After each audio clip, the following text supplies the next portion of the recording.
Hello and welcome out there in the webinar world. This is Craig Spilker, and joining me today is my equal guest, not co-host, but guest herself, Giavanna Whitney. Say hello, Giavanna. Hi guys. Awesome. So we are ready and so excited to start this. I think we're on 7 or 8 now with the We're AMP on webinar series. 8. The eighth episode of the AMP webinar series, which we're still shopping a title. So feel free if anybody wants to give us one. But today we're excited to bring you the myths and truths behind work-life balance, and we are excited to get started.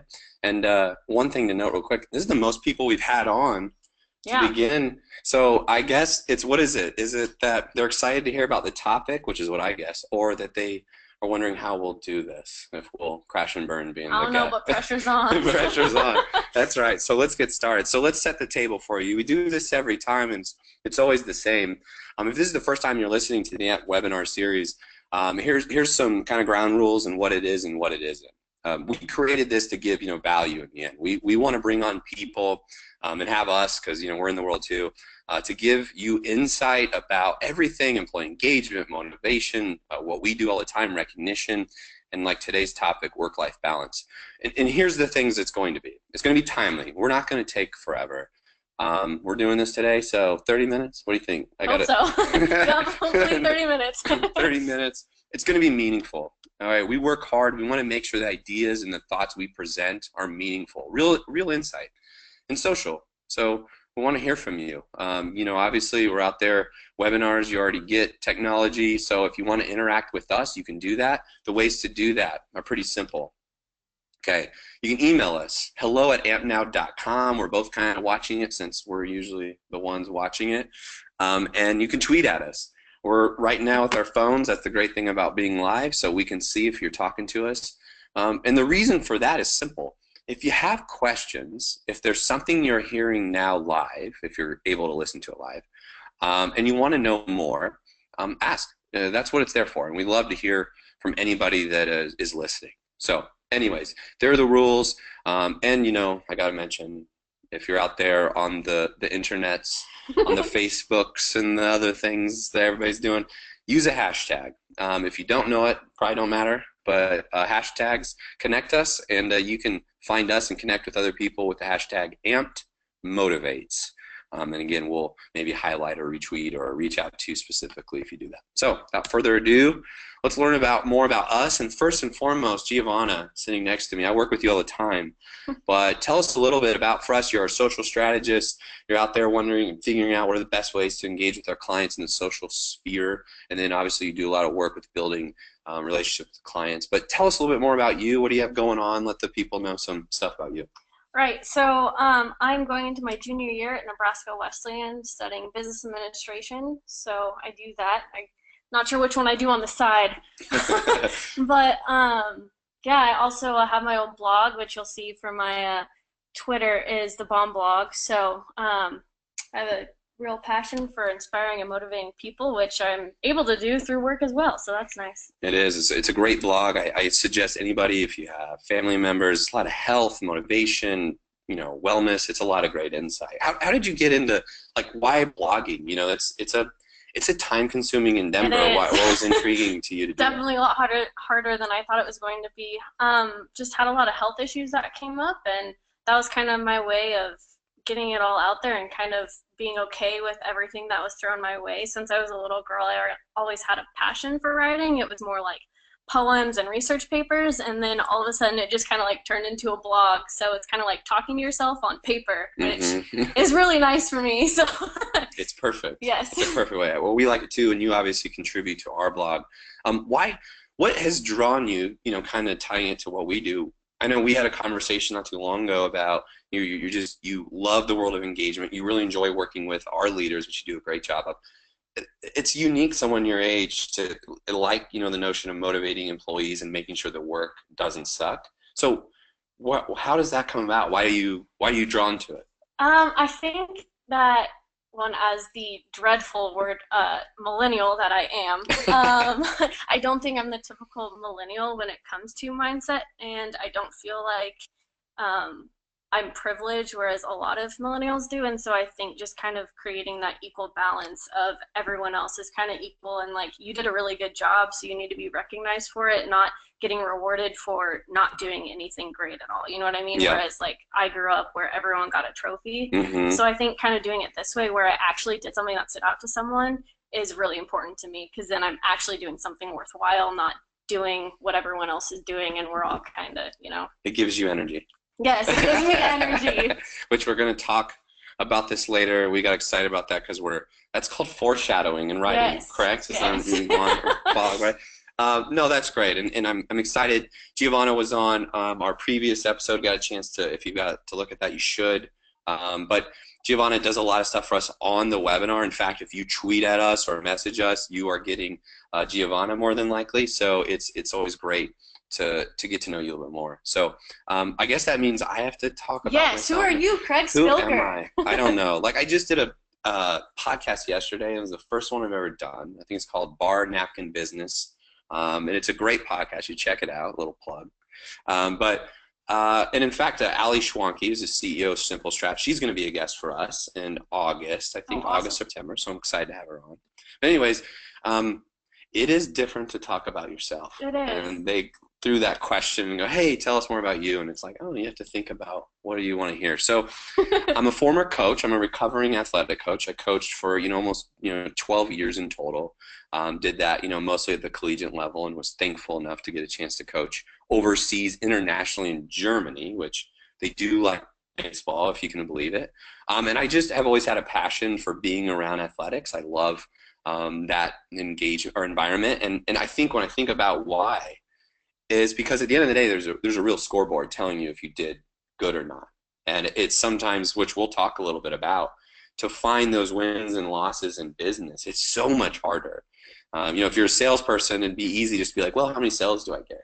Well, depending on what you do, you may not sell that much. So if all you're going to do is sell one thing a month, well, you don't have many opportunities to celebrate. So I really love that about sports. But as I transition, into AMPT world, heading up, they yesterday said, you're the chief of something.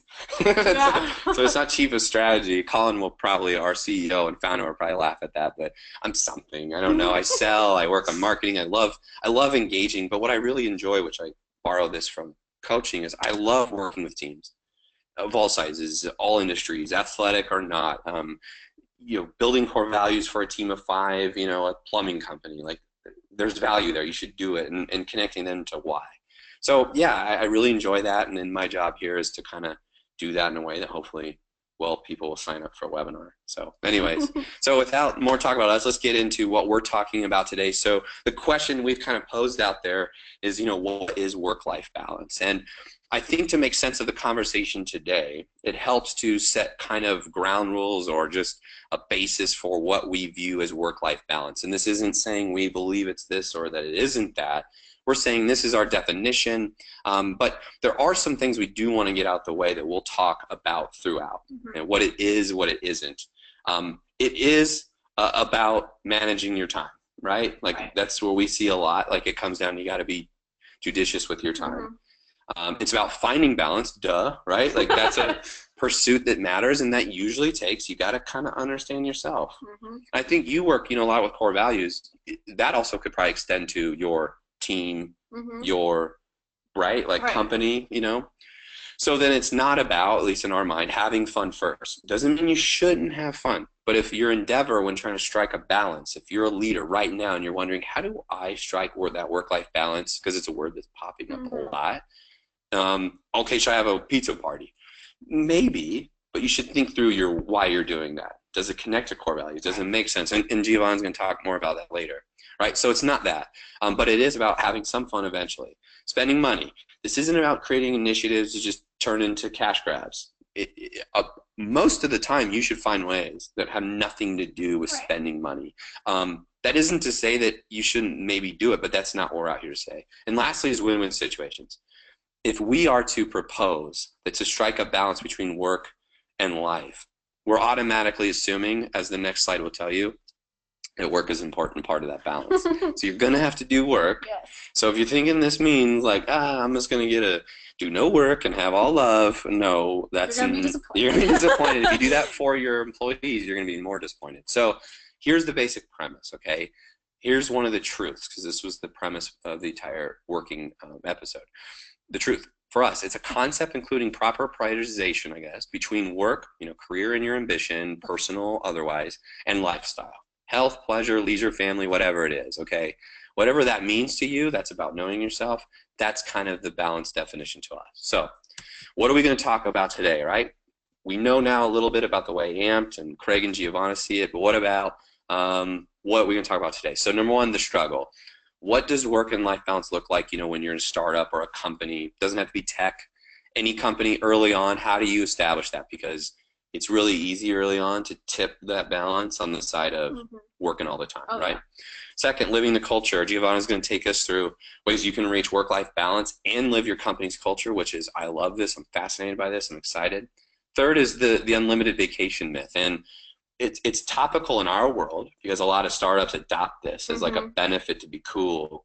And I think people get this notion that like, oh, I'm going to take off all the time. Yeah. Well, no, you're not. Trust us, you won't. You won't. In fact, what we'll talk about, we won't say it yet.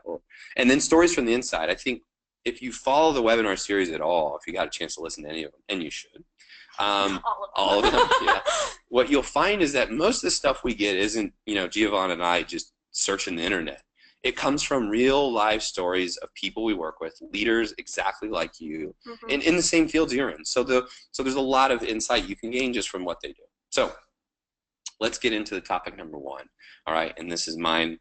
I'm helming this up.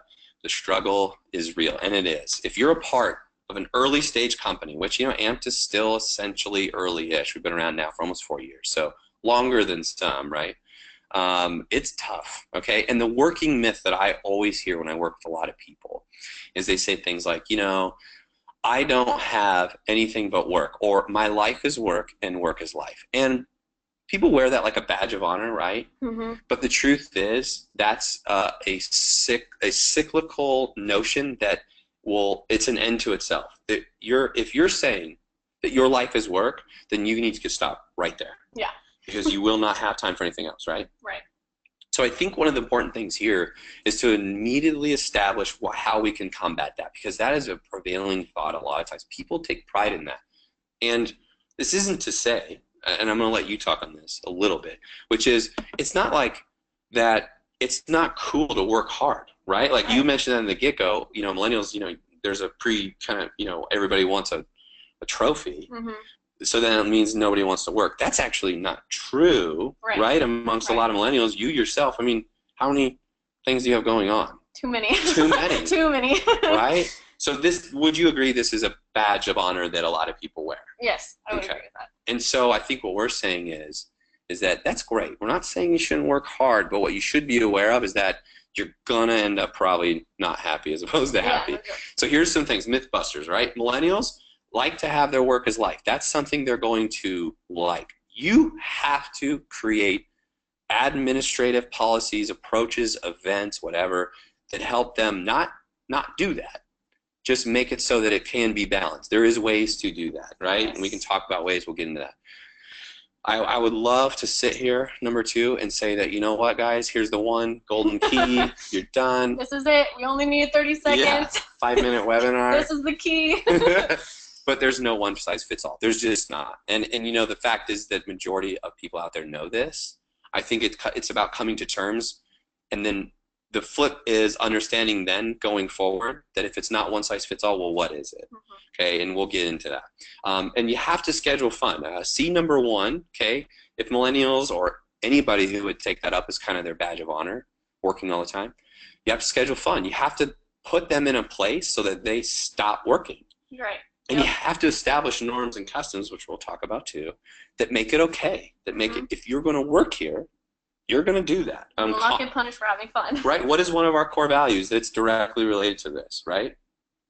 It's specifically about enjoying the ride, right? Enjoying the ride. Colin, our CEO, our founder, says all the time, we have to enjoy the ride. And how often is he the one forcing us, and not like in that kid way. I mean, Yeah. Colin's More fun. times than not, he But- is enforcing it and Yeah. telling us that, yeah. We're walking away today. You know, Yeah. we're right now testing out a 5-hour work schedule.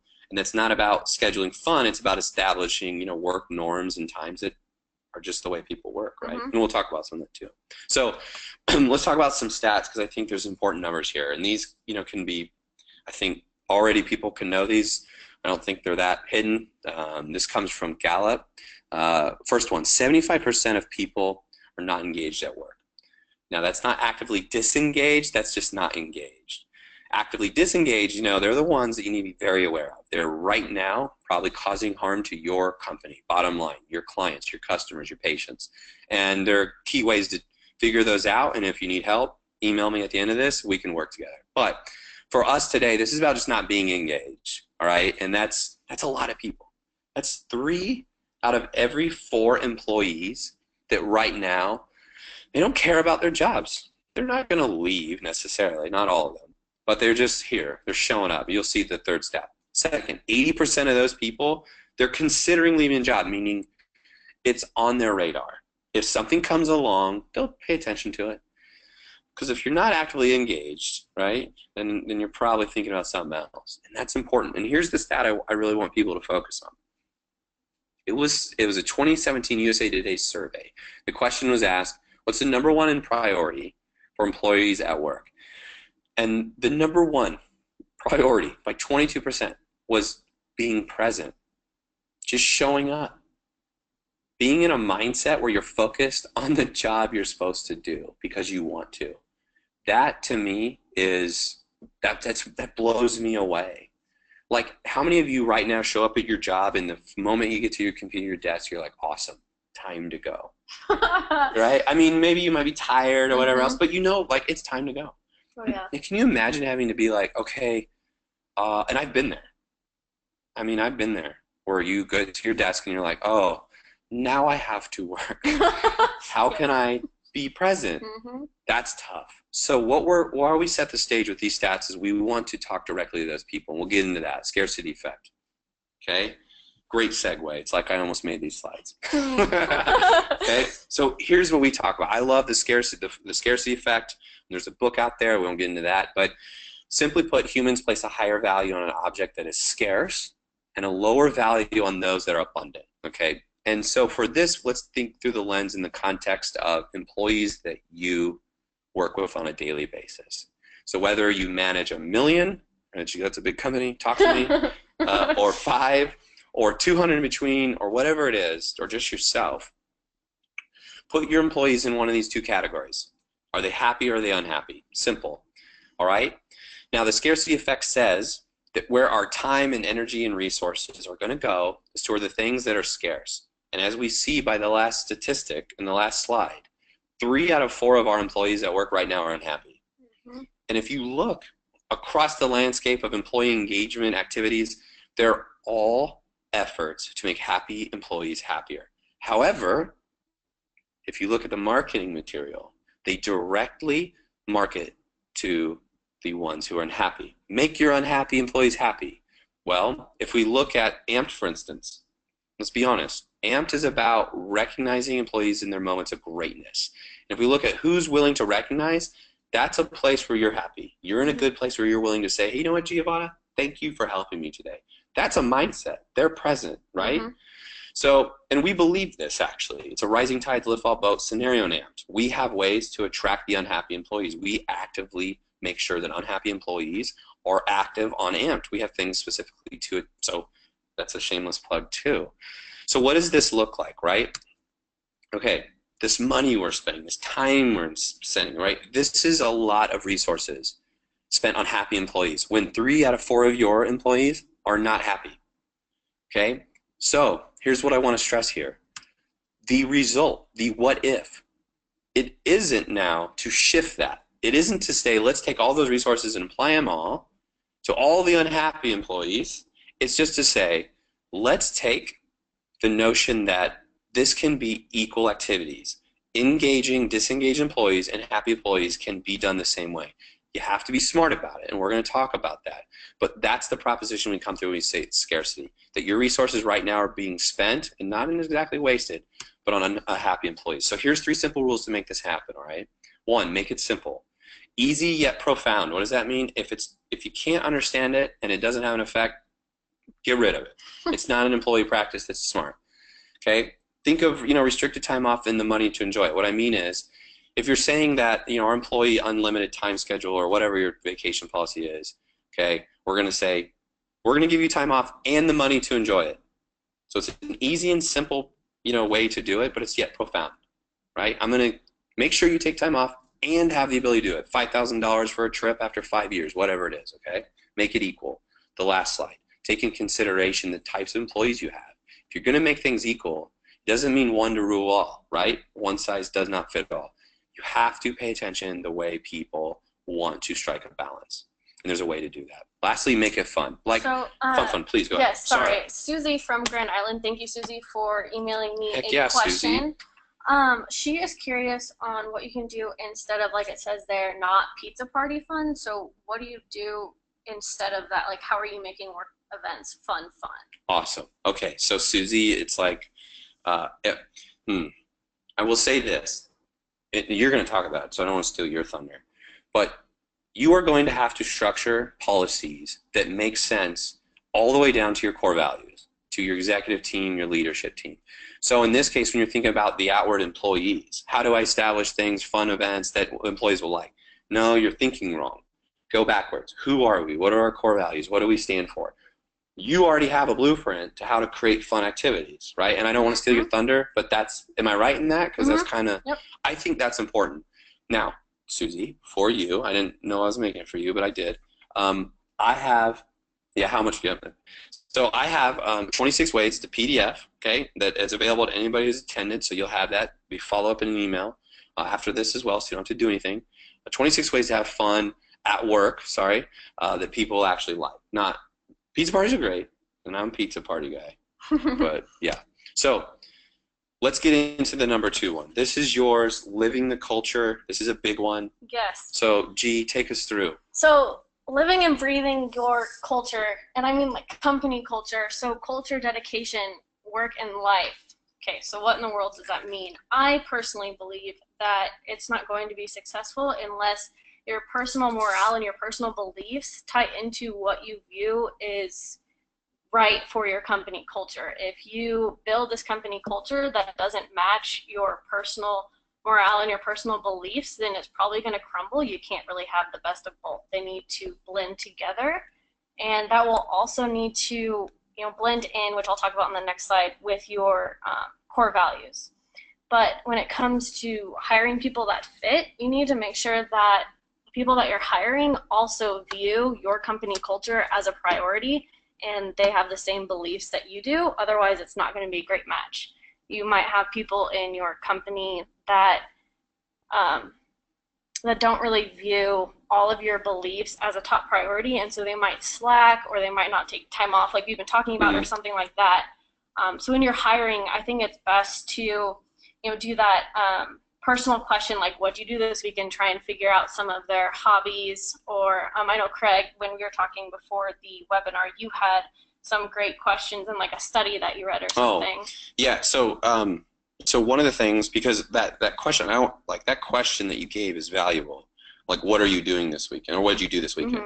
And I don't want to gloss that because it's important, because we do this day to day, right? Or on the Mondays, like right? on Mondays, you ask, what do you do this weekend, and you kind of make it personal, and then you try and figure out like what their interests are and all of that. And then like they look forward to having that one personal conversation with you those Monday mornings, those or even Monday Friday. Yeah, it's a great question, and during the hiring process, you ask someone that, you can get an idea real quick about how they view work-life balance. So, they're like, hey, what'd you do this? Well, tell us, John, what would you do this weekend? Well, I spent all weekend preparing my resume and questions for today. Oh, so, you don't weekend right? Like that's okay, so what G was mentioning earlier about the study, it was, actually it's the Harvard Business, the MBA, when you do their inventory assessment, or their application process. Yes. One of the questions they have on there is, all right, we're going to give you a brick, a blanket, and like a 2x4. Tell us all the things you could do with that. Now, Harvard uses that as an indicator of how many things someone could create with limited ideas. What is their emotional intelligence? That's what it is. It's a predictive questionnaire, a question for gauging emotional intelligence. But you can use this type of framework for your advantage for exactly what G's talking about, hiring people that fit. We talked about an idea where you could ask them, like, all right, if I gave you $5 grand and you had 2 weeks to do anything that you wanted with it, what would you do? That might be a good question as well, to not test but get a feel for what they believe would be right. You know, maybe they would keep it for themselves, maybe they would put it into a nonprofit, or then maybe they go on a shopping spree. I don't know. So that might also be a good determinant for what they view as beliefs and morale, and see if that might match yours as a CEO or anyone in the exec, or even your other team members. So that's great. And then with the 20% idea, we kind of took this from Google's idea, where they do 20% of their time is spent on, you know, coming up with innovative ideas that might help improve their product. But I was also thinking that with this, it might be a good idea to give them 20% of their day back during work. So maybe that's 20% of your time can be spent, like if you want to go and work out, then you can go and do that. Try and find that balance within the work day. There we go, work hours. Thank you. So that might be a good idea as well. Not something that you would have to do, but did you just come up with that? Yeah, like looking at this, I was like, I didn't really like the Google idea because I think people would just scroll through Facebook anyways. That's what brilliant. I would do. So, which actually ties into the importance of core values and blending the lines, not only with core values in company culture, but with work and life. You need to blend all of those lines. So if some of your core values is like, you don't want your employees killing themselves at work, so maybe you want them to leave work and leave all of their work there. You don't need them, you know, going over notes or trying to prepare for the next day at home. If you believe in fitness and think that health is really important, you know, like getting a good night's sleep or whatever, if you maybe in your company culture incorporate a gym membership, maybe, or a discount to a gym, or depending on how big your company is. I know some people will build a gym facility within their company, and then that could also use that 20% time during the work hours as well. But you cannot have company culture and not have core values. They all kind of incorporate together. They blend the lines. It kind of keeps everything going smoothly. So I think it's really important to make sure, like during the hiring process, going over all of your core values with whoever you're hiring and see what they feel about that. Like maybe you don't say that those are your core values, but ask them, like, what does this word mean to you, or how do you incorporate this into your daily life, or something like that. Did you have anything else to add to that? No, I think that's great. I think being in touch with what your company stands for is most easily will help with happier employees as well. Absolutely. Those core values, I think we talk about all the time. They're the most integral, important part. It's the framework. It'll the keep base. the motivation for, I know a lot of the times you're busting your butt, especially like with the scarcity effect of why am I working so hard? Yeah. And if you, for who? Yeah. If you believe in your core values and everyone's on the same page, it could possibly eliminate the question of why am I doing this? I get no benefit from it. Which leads us up to the did you weekend properly myth. My weekends are for catching up on emails, missed meeting notes, paperwork, etc. That is not true. That is not what you do with it. No, you need to go out and have fun, enjoy your life. So I think, Craig, you're going to take over this one. Well, and I think you nailed it on the head. You know, because we hear that. I mean, that actually comes from at least two I've had where people tell me, no, actually, you know, get caught up on Saturday mornings. Yeah. And I'm like, oh, I love having coffee and reading and breakfast with your girls, like and I get girls. That, right? Like, we're not saying that you don't have work or that your job is important enough and then you don't have enough to do. So what the issue is either your in-work time management, not to put anybody down, I'm terrible at it too sometimes, maybe need some help, which we'll talk about a little bit about that later, but also might be processes, things that could be easily created to remove repetitive work, could be removed in general. And And that's where when we say, did you weekend properly, what did you do? And again, I think where it is it's finding that mix between, proper balance of, hey, this is who I am as an individual. This match, I want to find a company that kind of matches that. They don't need to be a perfect match, but they at least believe in some of the same things. And then feeling, autonomous enough to make those decisions outside of work about, hey, I deserve to enjoy my life too. So anything else with that? That's good. I don't believe so. So let's get into the next one. Number 3. We're making good time. The unlimited vacation myth. Okay, so this is a thing that, honestly, a lot of companies are starting to take awareness of, especially in the startup world or established startup tech. San Francisco, it's all the rage, except that it's starting to change. And there's some reasons why, and we'll talk about that. But 2% of companies actually adopt this policy. So, really we're talking to the 98% of you who don't. But maybe there's a solid percentage now. This is on your radar. You're thinking about it. And we're not here to say that unlimited vacation just across the board is terrible. But doing it for that reason alone, just to offer it up, might have some unintended consequences. So what are the good? It does save you money. On average, it's about $18.58 per employee. That's pretty decent over the course of the year. And there's reasons why, though. So the bad of that is that they work a lot more. And the reason why, it's a trap. And I mean that. I mean, literally, if I had that character from Star Wars that says that, sorry, I'm a Star Wars fan. It's a trap. All right, that he'd be sitting here saying, this sometimes an unlimited vacation policy can be a trap. And, there's a reason why I got ahead here. But one of the things is because if you don't have it in your core values or in your culture, that taking time, that striking a balance is important, that work is always what we got to get done, let's do it. Then if you have management or leaders or supervisors who don't take time off themselves, then their employees are going to feel pressure to not take time off themselves because they're going to be feared that the unlimited vacation, right, I'm going to take too much, right? Or we have the notion that I'm the only one that can do my job. Right. And that creates multiple things. And I know internal, competition. If it's unlimited, then that means literally the number of days that you take off might be a metric or viewed as a metric as to how much you are dedicated to the company. That is bad. That is literally setting yourself up to have a policy that is going to negatively affect your employees. And this is the truth. I mean, in fact, if you create a vacation mental health banks to stat up, so this might be something to help, create separate vacation and mental health banks. That's not that new. A lot of teams and people do this. But maybe instead of 2 weeks, add it up to a vacation. Add it up to a month. And then here's the other one. Start simple. Practice what you preach.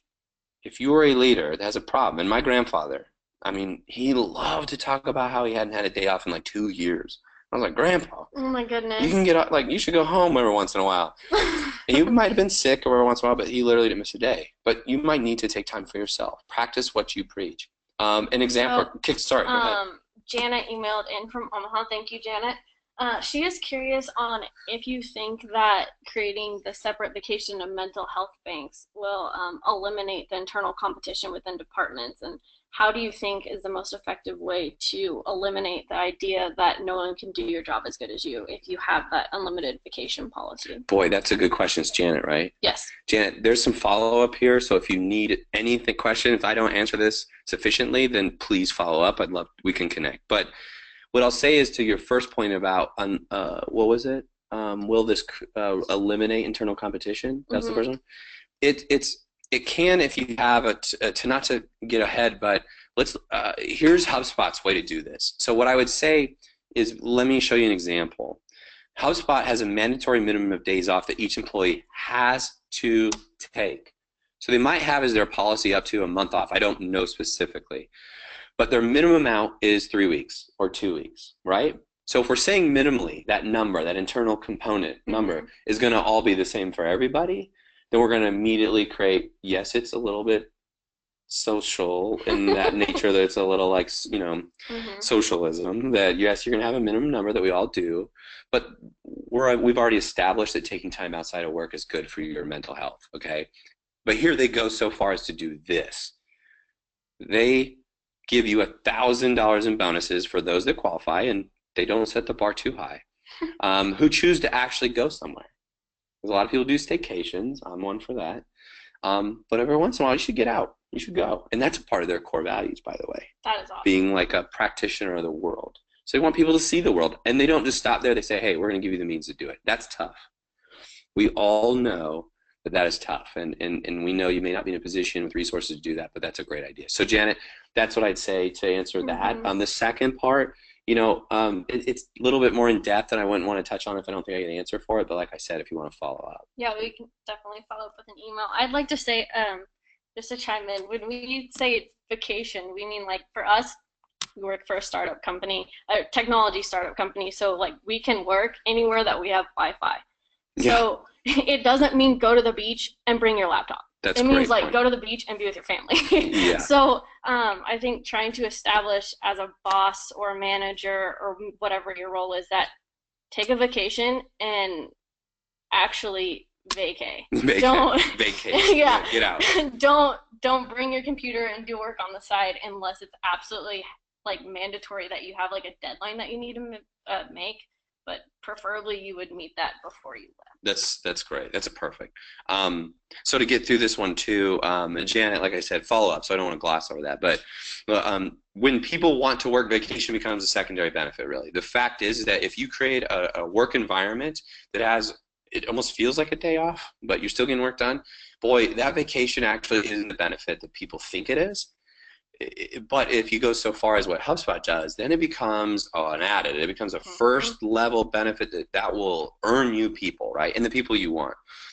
So in a way, it's getting used to thinking of vacation as a way to keep your employees happy and force them to leave, which is exactly what you're saying, right? Events, paid vacations, getaway, team getaways, like your entire team go. Spreetail does that here locally. We do that, right? So here's something I want you to start tomorrow.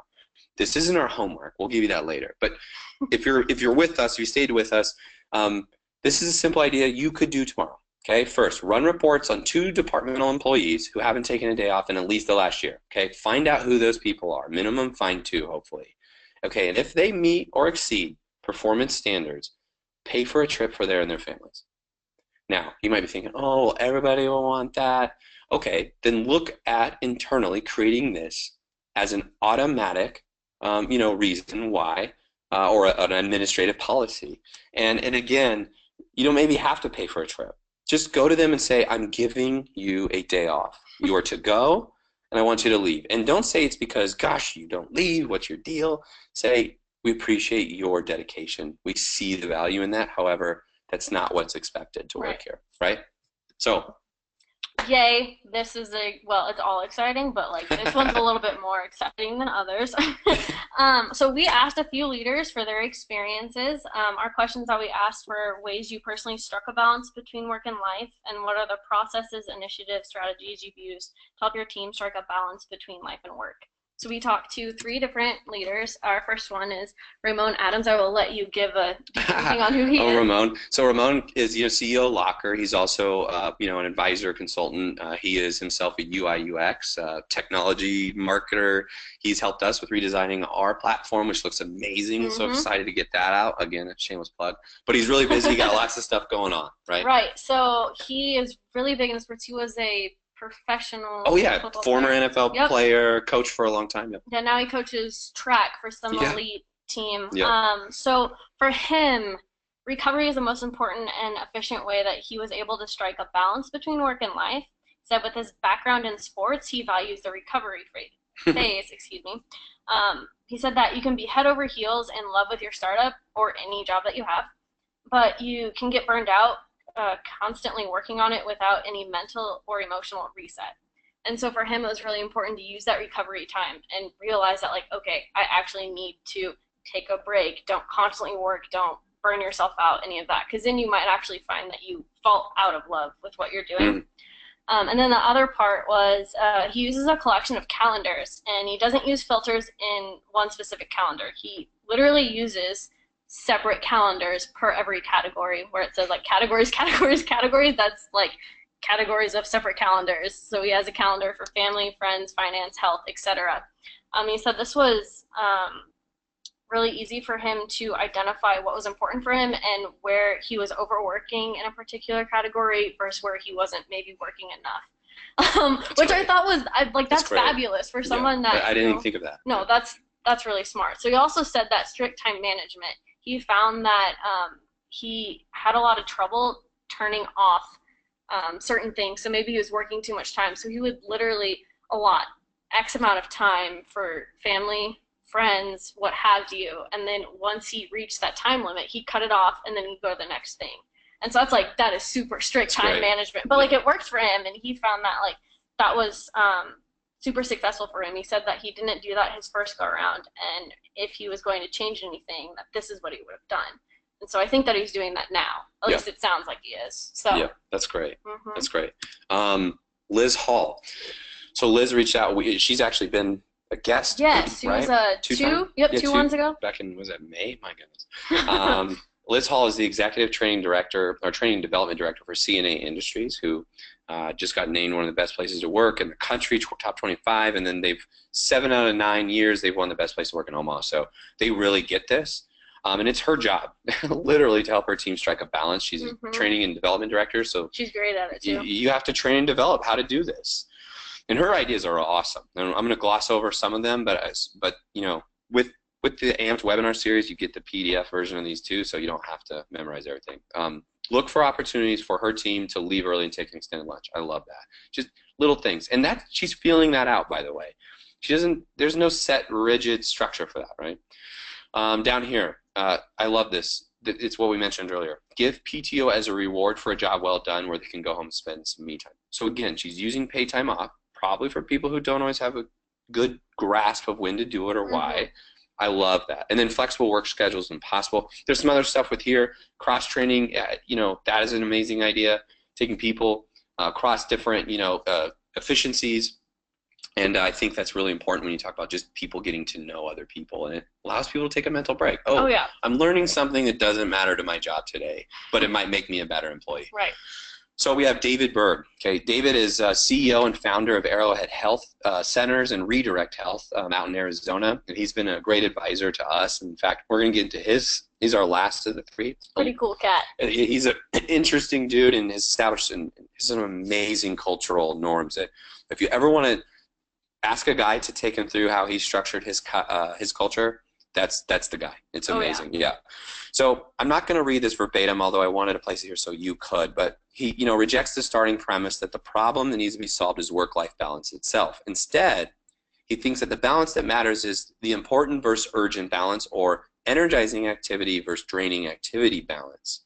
And what I want to do, as a special gift to all of you out there, I was fortunate enough, Colin, a couple other people, we do retreats with leaders sometimes. We love to get ideas out of them. And Dr. Berg sat down and gave us his system by which he has to actually delegate and strike balance. Now, I'm going to preface this with something. This is not for everyone. David is an extremely motivated and dedicated and disciplined individual. To points at which I have never seen before. No. So I'm not saying this is kind of one of those, what do they call that? Try it at your own risk. Yeah. Consult your doctor, right? You might want to do that here. So I'm going to take you through it real quickly. But if you find value in this, try it. Actually, I've done it. Versions. Works really well in your professional life. That's where we think you should start it, actually. And David talks about that. That's where he started. So there's 3 categories you want to divide your work life, your professional life into. Okay, number 1. Takes energy, or you don't like it. It's negative to you. It's not something you want to do. Right? Second, energy neutral. It's here nor there. Meh. Third one is give you energy. It makes you excited. You're happy. Right? So what he does is, if it's a take energy, he gets rid of it, or he delegates it. If it's neutral, he creates a process or a system, and if it gives him energy, he always does it himself. So if we're looking at monthly reporting, let's say that for some leaders, early stage or not, reporting is terrible. They don't like numbers and facts and figures. They like thoughts and ideas and big picture notions. Well, that might be a take energy for you. So get rid of it. Maybe your company doesn't need it. If that's your core value, don't do it. Why are you doing it? Don't think just because other people do it, you have to do it. I think I literally told my daughter that today. Okay? But if it gives you energy, spend time on creating reports and spend more time on them, because you're going to walk away feeling amazing. And guess what? The value for your team will go up exponentially because you will have spent time on that, and it could not be better. And so this is a really simple way that if you divvy it up, and we could tell stories about how Oh gosh, yeah. Dr. Berg It's a does great way to prioritize. yeah, and I don't want to, lay him out there, when hopefully he gets a chance to listen to this, but thank you, Dr. Berg. That day till to this day I use this, and so it's a really great thing that you can use. But so let's finish up, let's wrap up. If you haven't been a part of the AMPT webinar series before, this is where we end it. This is where we say, all right, now it's time for you to do it. So I want to have you take everyone through what our homework is for today. So with you and your team, create a list of 20 things that are important to you and your company that will help you create a better balance. So maybe that's going through something that ties into your company culture or core values, or maybe it's working on your vacation policy. The top 20 things, then narrow your list down to the top 5. Focus on those 5, and the rest of them are like distractions, like Craig said earlier when him and I were talking about this. Eliminate those other 15 and just focus on those 5, and then let us know how it went. Absolutely. Those are going to give you the greatest value. And so I think the homework there, if you do it, we want to hear about it. hello@ampnow.com, tweet at us. You can email our personal emails that were up on the second slide if you want. Yes, absolutely. Whatever's easiest. Absolutely. Connect with us. So lastly, articles that we liked, these are going to be available. You don't have to write this down, who would want to, but it's available to you. So we want to give this to you. We saw this, it helped us, as well as a PDF for 26 fun things to do. That's going to be yours. It'll all be in a follow-up email. And yeah, that's kind of everything. So yeah, we did it. Yes, thank you for listening, guys. Yeah, on behalf of myself, Giavanna, Whitney, man, we're going to be back at it next August. We're not for sure yet. I think I got an idea. It'll be Ali Schwanke from Simple Strat. But if not, we will be here at least. So on behalf of myself and G, thank you again for tuning in to AMP Webinar Series, and we will see you next time. Yes, happy Thursday. Happy Thursday.